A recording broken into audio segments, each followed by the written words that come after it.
Hey there, ghouls. It's the Creepmas season, and I know this is a very hectic time of year for all of us, but I'd like to invite you to kick back, relax, pour yourself a hot cocoa, and let me read you a story. Every night from now through December 24th, I will read you a chapter from my new holiday creature feature, Christmas Creeps from the Deep. So tune in and hang out with me at 7 p.m. Eastern Time every night for a new chapter. Let's get to it, shall we? Chapter 2: A Day in the Life of Earl Frost, Amateur Fish Enthusiast, Freshly Minted Cult Member. Earl Frost stood outside of Al's Food and Stuff, waving his last flyer at every person who walked by, praying they would take it so he could go home. The end is near. He held it out to Darlene Stump, who gave him the side-eye and walked away. Monsters are coming to kill us all. He held it out to Artie Sweeney, who ran the muffler shop on Logan Street. He walked past Earl like he was invisible. Seriously? I'm trying to help you! Earl was desperate. His mouth was drier than a cactus bud, and his back ached from standing. He'd been out here for 6 hours.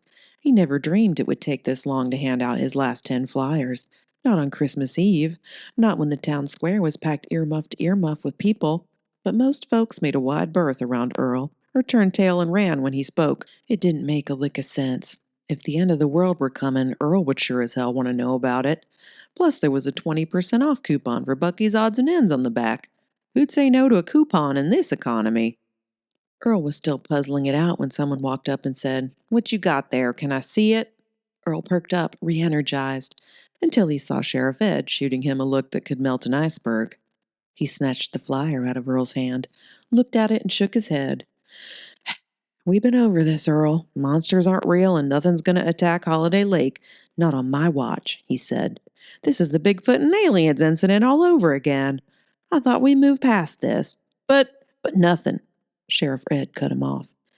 "Handing out unapproved flyers is illegal, but I'm going to let it slide because I know Christmas is hard for you with the anniversary of your daddy's drowning and all. But if you do it again, I will fine you." "But monsters are coming. They're going to destroy the world, starting with Holiday Lake," Earl said. "Look around." Sheriff Ed grabbed Earl by his cult robe and turned him towards Becky's Bakery. Ted and Fred Rowland danced around outside in giant foam gingerbread man costumes, icing faces drawn in perpetual smiles, taking selfies with kids. The mayor had installed a high-end sound system this year to flood the town square with nonstop holiday music. People were singing along, walking to the beat of the music as they shopped. It's Christmas. People are happy. Why don't you go shopping, get in the spirit, enjoy life a little like everyone else, like a normal person, for once," Sheriff Ed said. "It's been more than 20 years since you lost your daddy. Maybe it's time to move on." Earl took one look at the people rushing from store to store, arms loaded with shopping bags, smiling, sipping hot chocolate, and felt a stabbing pain in his heart. Move on? He couldn't. Not when 20 years still felt like yesterday. But he couldn't say that out loud. So he said, "I'm not sure the mayor's fancy new sound system is the best use of our taxpayer dollars. No man should have to listen to Mariah Carey hitting the high note on repeat. It makes my head hurt." Sheriff Ed huffed. "There's just no cheering you up, is there? Look, if you want to be the Scrooge of Holiday Lake forever, that's your choice. But you're done bumming everyone else out, you hear? It's bad for business. Now get out of here before I change my mind and give you a ticket." Sheriff Ed shooed Earl off, but he kept the flyer, which was a relief. Bucky's instructions were clear. Earl wasn't allowed to set foot in Bucky's Odds and Ends until he'd given every last one away, no matter how long it took. Bucky was adamant, because the town was in danger and they had to get the word out. That and Bucky was banking on that coupon reversing his retail fortunes. Earl wasn't so sure 20% off was enough, though. Bucky's Odds and Ends was a two-bit junk shop in a single-wide trailer on the edge of town. People didn't line up there to buy gifts, or buy much of anything at all. Bucky's was considered an eyesore, a pimple on the town butt. But tonight, that changed.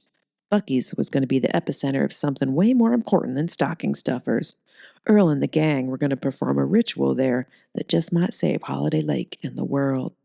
But first, Earl had to pick up Granny's ammo. Showing up back home without those bullets would be a death sentence. Some people had ham for Christmas. Granny had bullets. That was the tradition, and Earl didn't dare break it. So he stepped inside Al's Food and Stuff, full of purpose, and someone immediately yelled, "Hey everybody, did you hear? Earl Frost says monsters are coming. It's the end of the world. No, wait. False alarm. The Scrooge of Holiday Lake is just trying to bum us all out for Christmas. Again. It was Craig Miller, one of Earl's 3 lifelong bullies. Chip, Craig, and Carl. The 3 C's. They'd been beating Earl up physically and emotionally since they rode the bus together in first grade.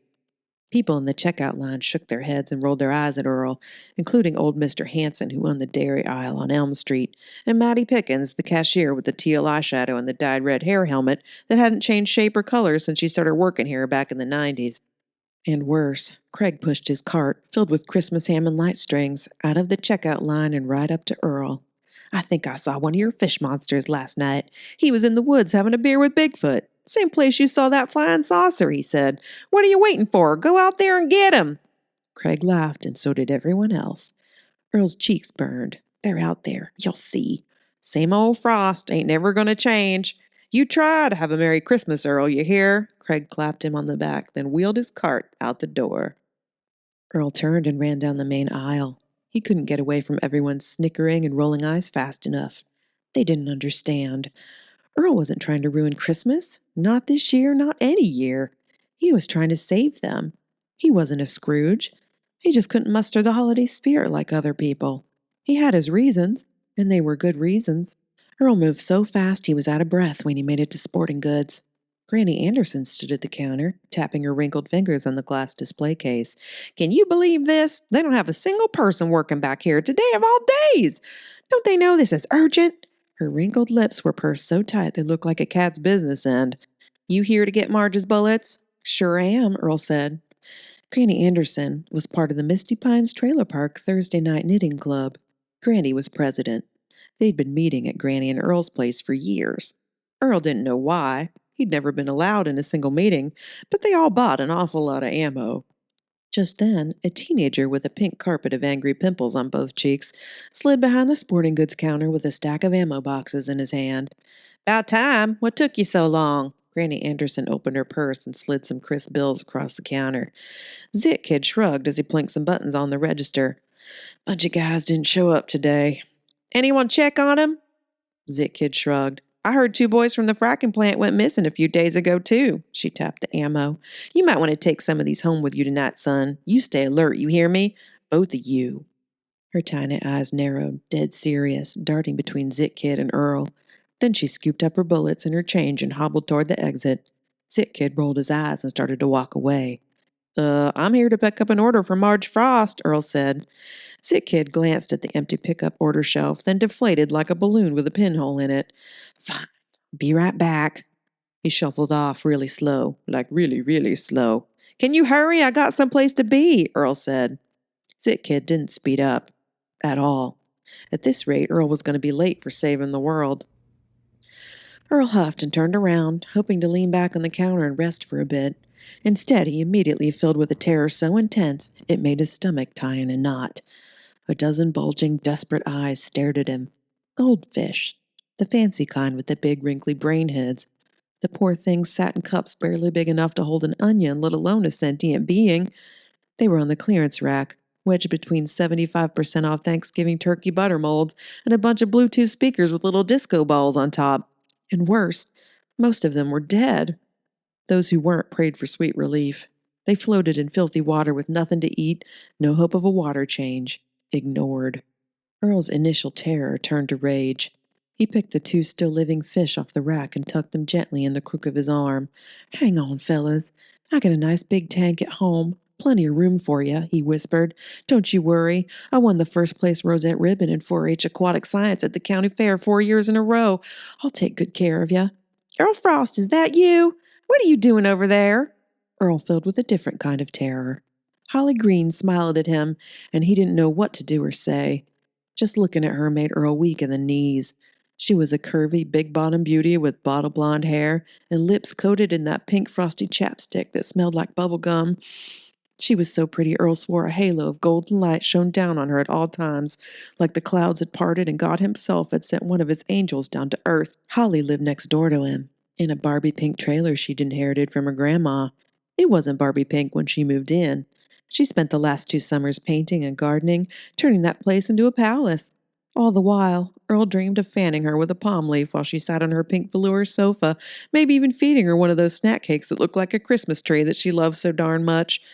So naturally, Earl professed his undying love by saying, "I'm buying bullets, then I gotta run. My buddies and I are performing a ritual tonight that will save the town from the horrific monsters from the dark dimension who plan to destroy the world." "Ha! You're a hoot, Earl Frost, an absolute hoot," she said. "I swear I never know what's going to come out of your mouth. Aunt, what are you doing with those fish? You saving those poor things?" Earl nodded. "I can't leave 'em to die. It's cruel. Fish have feelings too, you know." "Aw, that is so kind. You're sweeter than sugar, Earl Frost. Do you know that?" She always said his full name, and every time it rolled off her lips, it made Earl tingle head to toe. "I see you fussing with your fish tanks when I look out my window. You should invite me over sometime. Introduce me to your little friends." "Why don't you invite me over and I'll introduce you to my little friend?" Chip Brolin, leader of the Three C's, smiled at Holly with big blinding veneers, both index fingers pointing at his crotch. "No thanks." Holly shot him a look. The jerk had seemingly materialized out of nowhere. No surprise. He blended in with the holiday decor. Chip was dressed like a mean Christmas elf. Green suit, red scarf, light up reindeer antlers. Chip turned his attention to the goldfish. "Are these the big scary fish monsters you've been warning everyone about? Man, they're ugly." "Ah, they aren't ugly," Earl said. "Seriously, Earl, I gotta ask, what's with the flyers? Why would you hand those out? Are you dead set on casting a shadow over the holiday year after year?" "Gotta hand it to you, though. Fish Monsters is a new one," Chip said. "You know, you've been a Scrooge so long, I'm starting to think it's a Christmas tradition around here." Holly raised an eyebrow. "That isn't very nice, Chip. You know this time of year is hard for him. Give him a break." "You're right, Holly. You know what? You just gave me an idea. As president of the Civic Association and captain of the Holly Jolly Carolers Club, it's my duty to spread cheer to everyone," Chip said. "So tell you what, Earl, I'm adding your trailer to the Carolyn route tonight. We don't normally go to that part of town, but you need cheering more than everyone else." He flashed his sharky teeth, then winked at Holly. "Of course we'll stop by your place, Holly. I'm available to cheer you up any time you need it." "No thanks. I'm full up on cheer." Her voice was flat and cold, which made Earl's heart soar until the earth shook under his feet. Literally, all the shoppers gasped and looked around. Holly grabbed Earl's arms. Jars and cans buzzed on the shelves, and then it was over. "Oh no, it's those monster fish. They're coming to get us, right, Earl?" "Ha ha!" Chip punched Earl's arm too hard. "That's the fracking plant, and you know it," Holly said. "I swear those tremors are getting worse." "Aw, Holly, don't tell me you're one of those tree huggers, blames everything on fracking. No need to get your panties in a bunch. The CEO of the gas company came here personally last year to tell us how safe it all was. He even had charts," Chip said. Holly rolled her eyes. Then the Zit kid walked up and dropped 2 boxes of shells in Earl's hand. "Well, I'll be. Miracles never cease. Earl, did you finally turn into a real man and take up hunting?" "I never thought I'd see the day," Chip said. Zit kid said, "They're for his granny." Chip burst out laughing. "Should have known Earl Frost didn't have it in him. Even your granny's tougher than you. Classic Frost." Fire rose in Earl's cheeks, intense. Chip had humiliated him in front of Holly, and that was the line. Suddenly, a new feeling rose inside Earl, something he didn't recognize. Resolve. He stood up stick straight, stomped to the sporting goods counter, dug the crumpled up bills Granny had given him out of his back pocket, and smacked them down next to the register. He said in a loud, firm voice, "This is for the bullets, but I'm taking the fish for free because you already killed most of them. You all shouldn't sell fish if you aren't going to take care of them. They have feelings too, you know." Zit Kid said, "We don't sell fish." "Yes, you do." Earl pointed to the clearance rack. Zit Kid took one look at the cups of dead goldfish and said, "Ew. They need food, clean water, and a safe place to live just like we do. It's not that hard," Earl said. Then he stormed out of there as fast as his chubby legs would carry him. Holly called after him, but Earl didn't hear what she said. He was laser focused on one thing and one thing only. He was going to save Holiday Lake. He didn't care what he had to do. He was going to do it. He'd show them. They'd see. Then no one would ever laugh at him ever again. All right, ghouls. Come back tomorrow for Chapter 3.